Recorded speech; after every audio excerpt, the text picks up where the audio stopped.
Hello, Bucks fans. Let's chat about the Milwaukee Bucks here on this edition of Point Forward 5, a little mini video to get you set for Game 6 of the opening round playoff series between the Milwaukee Bucks and the Indiana Pacers. The Bucks' backs are against the wall. Of course, the thing at the center of all of this is a couple injuries that we're going to talk about. My name is JR Radcliffe, joined by my colleagues at the Milwaukee Journal-Sentinel, Jim Owczarski and Ben Steele. Damian Lillard and Giannis Antetokounmpo. It's kind of, we could talk about all the different minor points, but it really is just about them as we stand here now recording in the afternoon on Thursday. We don't know exactly if they're going to play. I'll start with you, Jim. There have been some, I guess, modest upgrades, modest hope, certainly hope that these two guys are going to finally be able to get on the court. What do you think? Yeah, look, Damian Lillard was upgraded to questionable for Game 6. That's kind of a big deal. He's going to play. Come on. Yeah, right? I mean, that opens an avenue to play. I doubtful to playing is a real stretch. So the fact that, and this was thought, the Bucks thought this even going into Game 5, JR, it was of the two, Damian might have a better shot at playing. And look, we saw it. Damian went through a pregame shooting routine at Fiserv Forum before Game 5. We have yet to see Giannis do any sort of pregame work, on any court, anywhere. We're just sort of relying on Doc Rivers and whatever he chooses to say about that, sort of behind the closed doors. So, yeah, there's an avenue here for Damian, obviously with Achilles tendons and calves and all those things, very serious. So, at least there's a thought and maybe a hope that Damian can go. I would imagine we're going to hear, hey, he's got to go through a pregame to see if he can actually go. But that's at least promising for the Bucks tonight for Game 6. Yeah, Dame was out on the court before the game at Fiserv Forum the other night. I was watching him closely. You couldn't draw a lot of conclusions from that because he was just behind the three-point line taking three-point shots. He did look a little ginger. But like Jim said, especially with these calf and Achilles stuff, you never know how they're going to react at game speed, and you're not going to know that until he actually plays in a game. So we'll see about that. Ben, I think I asked you some version of this after Game 5. Giannis has been out for a few weeks now. If he wasn't able to play in an elimination game in Game 5, I personally don't know how that means he's going to play 2 days later in Game 6. Truthfully, I don't know how that means he's going to play at all in this series. I've kind of given up hope a little bit. The only thing holding me there is that Giannis has come back from stuff like this before, but are we crazy to think that he can even appear in the series at all at this point? I mean, we're going on, it's 3 weeks now since he's played in a game. And from all we know, he's just done shooting and some light movement. He hasn't done any hard cutting or played 5-on-5, any live action like that. And it's hard to go from not playing at all into being thrown into a playoff atmosphere with these high stakes environments and all the adrenaline going, just to get thrown into that with no ramp up. It seems crazy to me, but it's Giannis, so he's going to try to play if he wants to play. Your guess is as good as mine when it comes to that stuff. Jim, let's say what happens is what it looks like. Damian Lillard plays, probably not at full strength, and Giannis is unavailable.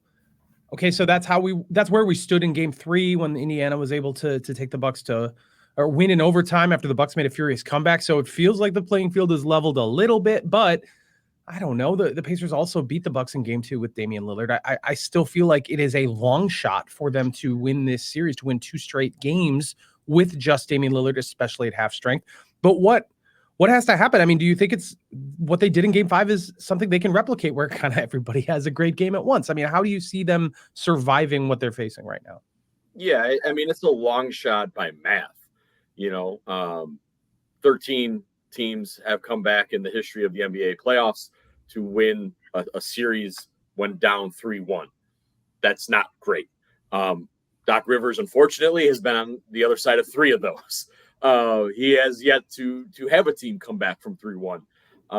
So it's a long shot by that standard, JR. And we do have to give the Pacers some respect that they took home court in Game 2, and they've earned this right to close this out at home.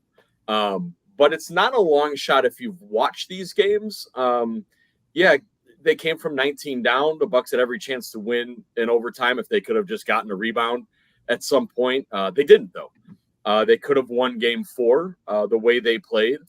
early on, and it's just that the Pacers hit 22 threes, a franchise record. Miles Turner had a career night, and they didn't, right? They followed that formula, though, JR, in Game 5 and won the game rather convincingly. So the path is there to win Game 6 in Indiana. They haven't done anything remarkable, which means it's repeatable, right? And I think that's what they're going to lean on. And it's up to the Pacers, really, JR, to make some threes or get some offensive rebounds, kind of adjust to what the Bucks have done.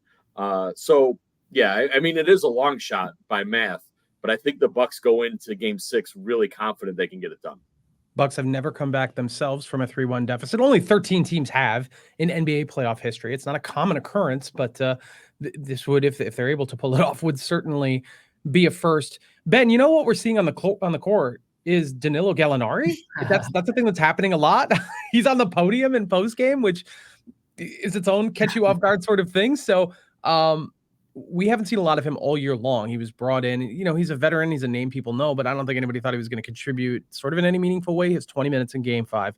What in the world, man? I mean, is this guy, is he an X factor? Like, tell me what you're seeing out of Gallo here. Look, he just had to have a chance to show off that sweet mohawk that he's been rocking, this whole series that he brought back from his younger days, from his Nuggets days. Very jealous I am of the man with no hair. Look, he was signed as a break in the case of emergency big man back in February, and Bucks were in emergency, so Doc had to break that glass open and pull him out in Game 4. I think he's played 34 minutes over the last 2 games, which 34 more minutes than I guess we were expecting out of him. He's been unsurprisingly competent for a veteran. I mean, he's a veteran guy. He's seen everything. He's 35 years old. He's seen everything in an NBA game. He's a former top 10 pick. So he just knows where to be. And I think that's what Doc Rivers trusts for him. His lateral movement, I would say, I mean, this is people looking at this podcast, they see the three of us, we're not the fleetest of foot. I think people can tell. Gallinari probably doesn't have as much, probably just has a little more foot speed than we do. But he knows the right place to be. He can still, he's a sweet shooter, man. That doesn't go away with age. So he can throw out there. I think Doc, you saw that in the last game. He was very hesitant to play the younger guys in an elimination game or ever. So I think he trusts, that veteranship that Gallo brings. I mean, no question he trusts the veteranship. That is Doc Rivers' MO at this point. By the way, impeccable suit game for Danilo Gallinari.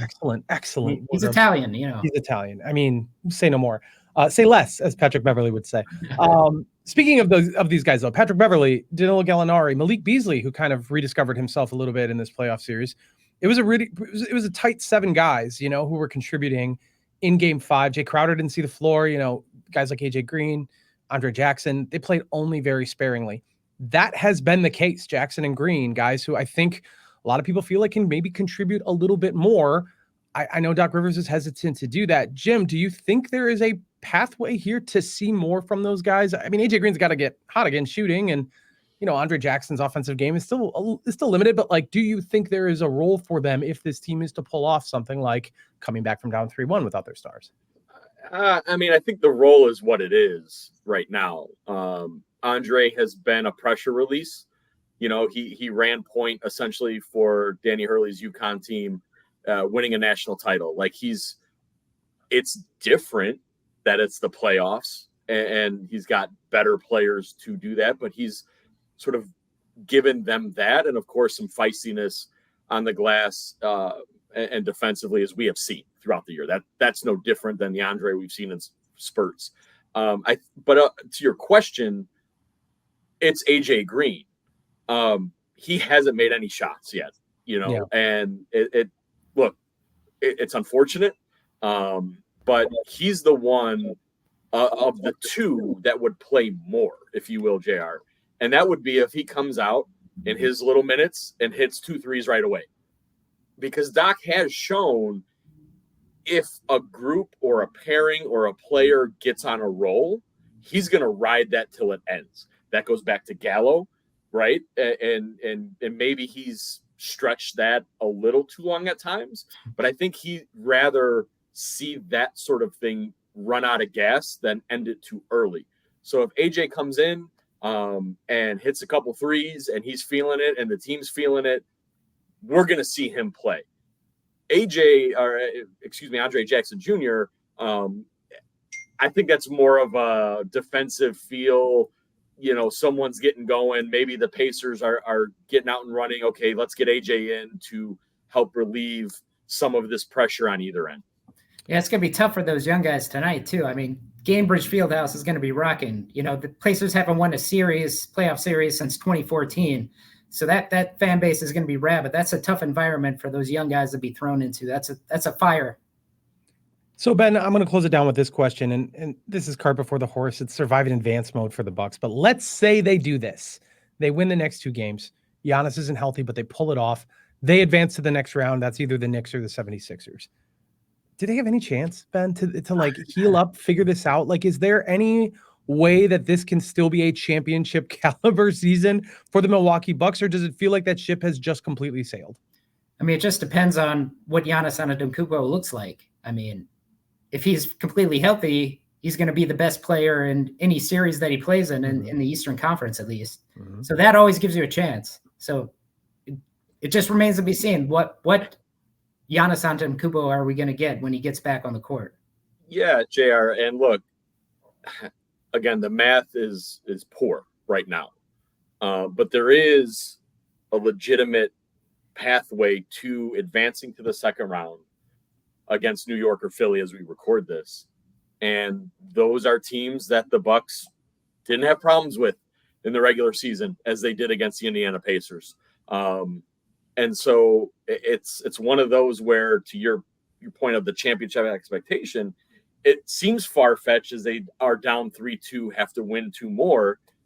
But that's the expectation this team started the series with. And while things have changed with Dame getting hurt, and falling in this 3-1 hole, the goal hasn't changed, right? Like in that locker room, the idea is to continue on and to play into June. And to Ben's point, though, the longer they play, the longer it goes, the closer Giannis gets, the closer, whatever that means, right? Game 1 against the Knicks or Philly would be Monday at Fiserv Forum. That's already set. So is that, that sets them up for, potential greater health from 34, potential worse health for 0 and 22. Mm-hmm. But that's what the playoffs are. And all they can hope for is to get to that point, JR, and, address those questions then. Bucks Pacers game 6, 5:30 p.m. from Gainbridge Fieldhouse in Indianapolis. If they win Saturday, could be a raucous environment. Game 5 impressed me with the environment. I thought it was going to be a little bit of a sleepwalk. That was not the case. So Saturday, May 4th, Fiserv Forum, Game 7, if the Bucks make it that far. And that will be to determine who moves on. Gentlemen, Jim Owczarski, Ben Steele, thanks for joining me. We'll talk again very soon.